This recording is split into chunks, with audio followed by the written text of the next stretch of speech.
La recuperación de Andrés. Es el título que hemos querido darle al tercer episodio de nuestra segunda temporada, Historias cercanas de tiempos lejanos. Te habla Marcela Cardona y te doy la bienvenida a Descanso para el Alma Podcast. Hoy te voy a contar lo que le pasó a Andrés cuando estuvo al borde de la muerte. Andrés, muy pensativo después de la discusión que tuvo con su mujer, decidió salir a caminar para despejar su mente y aclarar sus ideas. Sentía que todo lo ahogaba, al darse cuenta de la ira con la que su esposa le había hablado, el rencor que tenía en su corazón de situaciones pasadas, las que al parecer nunca superó. Verse enfrentado con el desamor lo dejó sin piso, pues para Andrés su esposa era la persona en la que se apoyaba y estaba convencido que lo amaba. Con todos esos pensamientos se fue alejando del sector en el que estaba ubicado su edificio y sin darse cuenta llegó a las inmediaciones de un parque bastante oscuro. Apuró el paso mientras trataba de ubicarse, pero al dar vuelta a la esquina se encontró con 4 muchachos armados que lo obligaron a entregarle el celular, la billetera y su argolla de matrimonio. Quedó tirado en la calle muy malherido, pues los asaltantes le dieron una paliza monumental. Quedó inconsciente y tirado en el piso en muy malas condiciones. El que pasaba caminando apuraba el paso, y aunque miraban no se detenían. Los que paraban en el semáforo que iban en carro volteaban la cabeza para no verlo. Les impresionaba ese espectáculo, un hombre tirado en el piso, bañado en sangre. Cruzó la calle un hombre muy bien vestido, un ejecutivo hablando por teléfono. Cuando vio a Andrés, inmediatamente paró un taxi porque pensó que a todas luces el lugar era peligroso y podía sucederle a él exactamente lo mismo. Venía un grupo de personas que salieron de un restaurante que funcionaba en el parque. Pasaron conversando muy animadamente acerca del próximo evento de caridad que estaba organizando la ONG a la que pertenecían. Algunos señaló a Andrés, pero todos sintieron que ese no era asunto suyo y cada uno se adelantó a buscar el medio de transporte para el regreso a casa. Pasó un sacerdote, detuvo su automóvil. Pensó en llevarlo a urgencias, pero analizó que tal vez esto le tomaría mucho tiempo y debía ir a celebrar una Eucaristía en la casa de su mamá, la que cuando se reunía con sus amigas presumía de tener un hijo cura.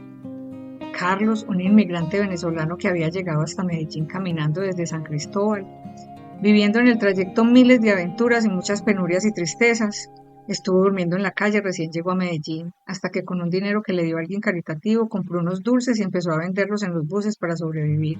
Un día vio un aviso de un lugar donde daban albergues a venezolanos y ahí empezó a mejorar su vida. Llevaba 2 meses trabajando como repartidor de comida y cuando pasó por el parque se detuvo inmediatamente al ver el cuerpo ensangrentado de Andrés tirado en el piso. Se acercó y le tomó el pulso, se cercioró que estaba con vida y llamó a una ambulancia. Dejó su moto en un local del parque y se subió con Andrés en la ambulancia. Se quedó en urgencias hasta que le dijeron que estaba fuera de peligro. Andrés tuvo que ser ingresado en cuidados intensivos, necesitaban saber su identidad para avisar a sus familiares. Carlos empezó a circular la foto de Andrés por las redes sociales. Durante esa primera semana en que Andrés no salía del coma, era el primero que llegaba a la hora de la visita y preguntaba al médico cómo evolucionaba el paciente. Se sentaba en la sala de espera a rezar el rosario pidiéndole a la Virgen que despertara y pudieran encontrar a sus familiares cuando supieran su identidad. De tanto compartir su foto en redes sociales y la información, un día el hijo de Andrés lo vio y vino al hospital para identificarse y hacerse cargo de su papá.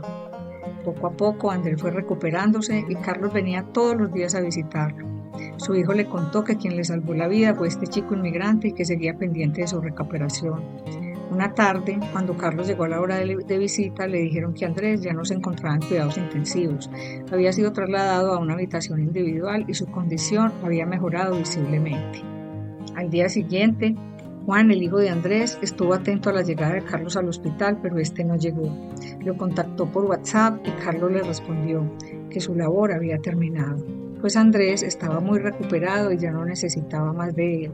Ahora estaba con su familia y en poco tiempo le regresaría a su casa. Andrés quiso verlo y darle algo de dinero en reconocimiento por lo que había hecho, pero Carlos se negó, pues le dijo que no lo había socorrido por una recompensa, sino porque su corazón lo había conmovido a su necesidad y vulnerabilidad. Andrés regresó a su casa y aunque debía tener una conversación con su esposa y tomar decisiones, sentía que su corazón había cambiado. El acto de amor desinteresado de Carlos, un desconocido, salvando su vida, lo hizo reflexionar sobre la caridad y la manera de juzgar los errores de su esposa. Las personas que pasaron de largo cuando estaba tirado en la acera debatiéndose entre la vida y la muerte tienen un papel en la sociedad y tal vez en su día a día se jactan de ser buenas, pero en el momento de enfrentar una situación inesperada en la que debe emerger del corazón la compasión y la empatía, se quedaron acomodados en sus roles de personas buenas, incluso afanados por ir a cumplir sus obligaciones de personas buenas.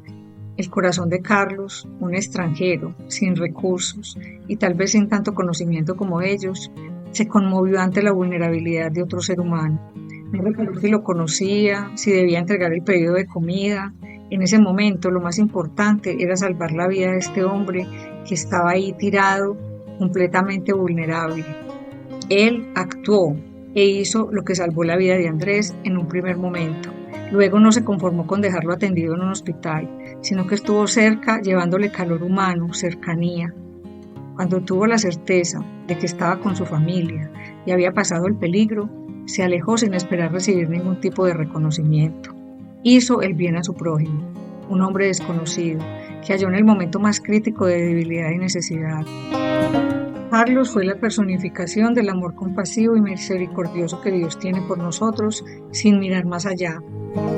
Esta historia nos mueve a examinar nuestra manera de ver a los demás, los prejuicios que tenemos, la forma como actuamos y realmente saber quién es nuestro prójimo. Porque si nosotros actuamos con cariño, con misericordia, únicamente con los nuestros, con nuestros amigos, dice Jesús en el Evangelio que eso también hacen los malos. Entonces examinémonos, porque a veces pensamos que los pecadores son los otros y que los malos son los otros. Y hasta aquí nuestro episodio de hoy. Tal vez al escucharlo se te hace muy cercana esta historia. Es porque seguro la has escuchado, pues no es otra que la parábola del buen samaritano que se encuentra en el Evangelio de San Lucas, capítulo 10, versículos del 25 al 37. No te pierdas Descanso para el Alma Podcast, un lugar donde las historias lejanas se vuelven cercanas.